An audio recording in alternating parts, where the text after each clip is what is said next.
1732, the Austrian government sent military doctors to investigate a problem. The problem was vampires. This is not a legend.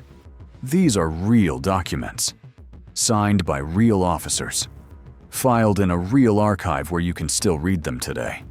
They opened the graves, and what they found inside made educated men in the age of reason write the word vampire into an official report.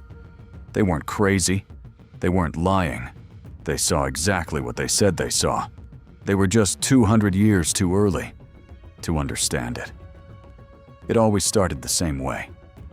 Someone in the village would die. Nothing unusual. A fever. A long winter. Old age. They buried him. They grieved. They moved on. And then, a few weeks later, his wife would start to fade. Then his brother. Then the child who slept in the next room. One by one, the people closest to the dead man began to follow him into the ground. The village noticed the pattern long before they had a word for it. Death didn't strike at random. It started with the first person to die, and then it worked its way through everyone he had loved, as if he was lonely down there and wanted company. Now we know there were reasons for this. Real reasons. But put yourself in that village. 300 years ago. No medicine. No science. No explanation. All you know is that your neighbor died. And now his entire family is dying in the exact order. They used to sit at the dinner table. What would you believe? So they made rules. If you couldn't stop the dead from coming back, you could at least make it harder for them to leave the grave. This is where it gets real, because archaeologists have found these graves all across Eastern Europe, and the bodies inside them were not buried normally. Some were buried face down, so that if they tried to claw their way up, they would only dig themselves deeper. Some had a stone or a brick forced into the mouth, so they couldn't bite, couldn't feed. Some had iron sickles laid across the throat, so that if the body tried to sit up, the blade would do the rest. Some were pinned to the ground.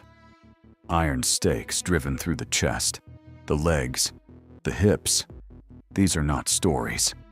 You can see these skeletons in museums right now. The sickle still resting across the neck bones. The brick still wedged between the jaws. Real people did this. To their own neighbors. To their own family. Because they were that afraid. And here's the part that stays with me. They didn't do this out of cruelty. They did it out of love. For everyone still living.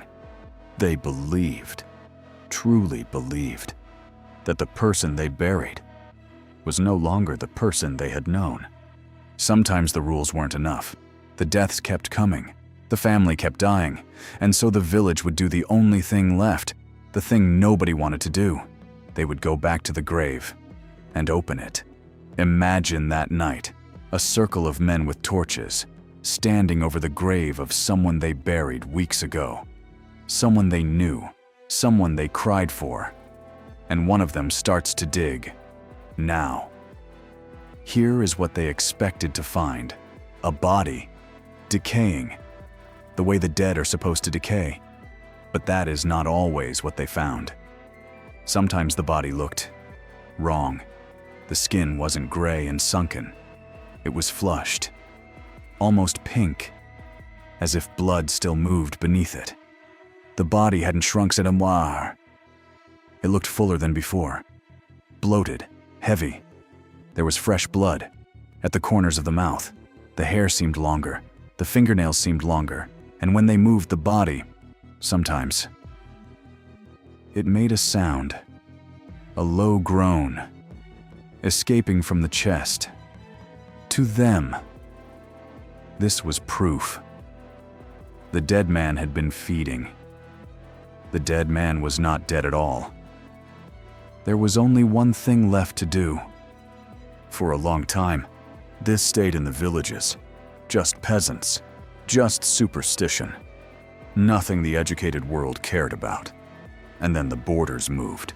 In the early 1700s, the Austrian Empire expanded into these lands, Serbia, parts of Romania, and suddenly, the most rational government in Europe inherited a problem it did not understand, because the villages kept doing what they had always done: opening graves, driving stakes, and the Austrian authorities wanted to know why. So they did something that changed everything. They sent officials, military doctors, to investigate, and they wrote everything down. In 1725, a man named Petar Blagojevich died in a Serbian village. Within 8 days, 9 other people died. Each one claimed, on their deathbed, that Blagojevich had come to them in the night. The villagers opened his grave, and the imperial official who was forced to attend wrote the report himself. He described the body: undecayed, new skin, new nails, fresh blood in the mouth. He didn't believe in vampires. He said so in the report, but he wrote down what he saw. And a few years later, another case. A soldier named Arnold Paole. This time, the Austrian army sent military surgeons, trained men, men of science. They examined the bodies. They signed their names to the findings. And they used a word that had never appeared in an official European document before: vampire. The report was printed, copied, sent across the continent, and for the first time, the educated world of Europe had to deal with an official government document that said the dead were walking. What happened next was not what anyone expected. The reports were supposed to calm things down. Official investigation, rational explanation, case closed. Instead, they lit a fire across Europe, because here was the problem. These weren't peasant rumors anymore. These were signed documents from military surgeons, stamped by the Austrian government. And they said, in plain language, that bodies were being found undecayed, with fresh blood, weeks after death. Vienna read it first. Then the report spread to the German states, then France, then England. By the 1730s, vampires were the obsession of educated Europe. Newspapers ran the stories. Scholars wrote essays. Theologians argued about whether it was possible for the dead to return. The word that had been whispered in Serbian villages was now being debated in the salons of Paris. Voltaire himself wrote about it. He was mocking the idea, but even mocking it meant he had to acknowledge that all of Europe was talking about vampires.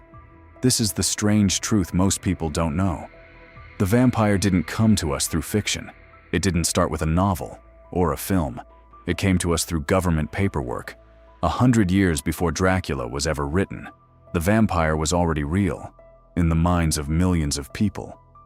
Because a few military doctors wrote down what they saw and signed their names to it. But not everyone was convinced. While Europe panicked, one woman decided to end it. Empress Maria Theresa, ruler of the Austrian Empire, was tired of hearing about vampires. She didn't believe the dead were rising, but she also knew that villages were digging up bodies, burning them, mutilating them. Real people, real graves, real damage, based on something she was certain wasn't true. So she sent her personal physician, a man named Gerard van Swieten. He was one of the sharpest medical minds in Europe. And she gave him a simple task. Go to these villages, examine these so-called vampires, and tell me the truth. Van Swieten went. He looked at the bodies. He listened to the testimonies. And he came back with an answer that was uncomfortable. He said there were no vampires, but he didn't say the villagers were lying. He said something more interesting. He said they were seeing something real and explaining it the only way they knew how. The undecayed bodies, the fresh blood, the sounds. All of it was real. But none of it meant what they thought it meant. In 1755, based on his report, Maria Theresa passed a law. It became illegal to dig up graves, illegal to burn bodies, illegal to hunt vampires. The state had officially declared that the monster was not in the ground. The monster was in the misunderstanding. But here's what Van Swieten couldn't explain. Not yet. If there were no vampires, then why did the bodies really look like that? That answer wouldn't come for another 200 years. Here is the part that took 200 years to understand. Everything the villagers saw was real. Modern forensic science can explain every single sign of the vampire. One by one, the body that didn't decay. Cold ground slows decomposition dramatically. A body buried in winter, in cold earth, can stay remarkably intact for weeks, even months. The skin that looked flushed and pink. As a body decomposes, the skin can darken and the underlying tissue can give a reddish appearance. To people expecting gray rot, this looked like living color. The body that seemed fuller, bloated. Decomposition produces gas inside the body. The corpse swells. It looks like it has been feeding. The fresh blood at the mouth. As internal organs break down, a dark fluid forms and can be pushed up to the mouth by the gas pressure inside. It looks exactly like fresh blood. The hair and the fingernails that seemed longer. After death, the skin dries and retracts, pulling back from the nails and the hair, making them appear to have grown. And the most terrifying one, the groan when they moved the body. When you press on a bloated corpse, the gases trapped inside are forced out, past the vocal cords. It produces a sound, a low moan. The dead man wasn't groaning because he was alive. He was groaning because they were pushing the air out of him. Every single sign, real, documented, explainable. The villagers were not stupid. They were not lying. They were not imagining things. They were untrained observers, looking at a natural process that nobody had explained to them yet. They saw the truth, and they came to the only conclusion that made sense, with the knowledge they had. So if there were no vampires, what was actually killing those families? The answer is the most disturbing part of the whole story. The villagers were right about one thing. The deaths were connected. When the first person died, and then their family began to die in order. That wasn't a coincidence. And it wasn't a vampire. It was disease, tuberculosis, plague, infections that spread through close contact. When one family member fell sick and died, the others had already been exposed. Sleeping in the same room, breathing the same air, caring for the dying. So they died too, one after another. In the exact order the vampire was supposed to be taking them. The pattern was real.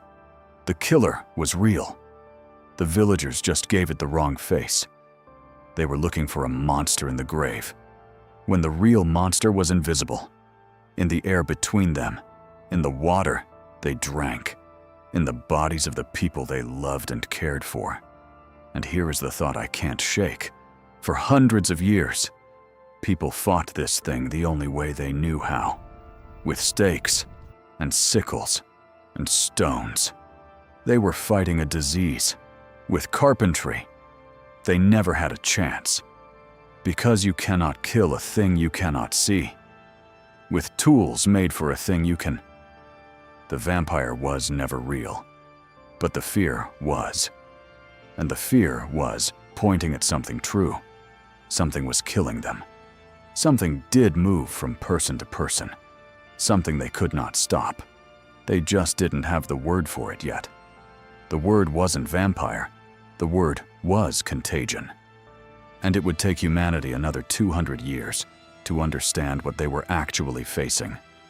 Every country has a monster, built from something real that nobody could explain yet.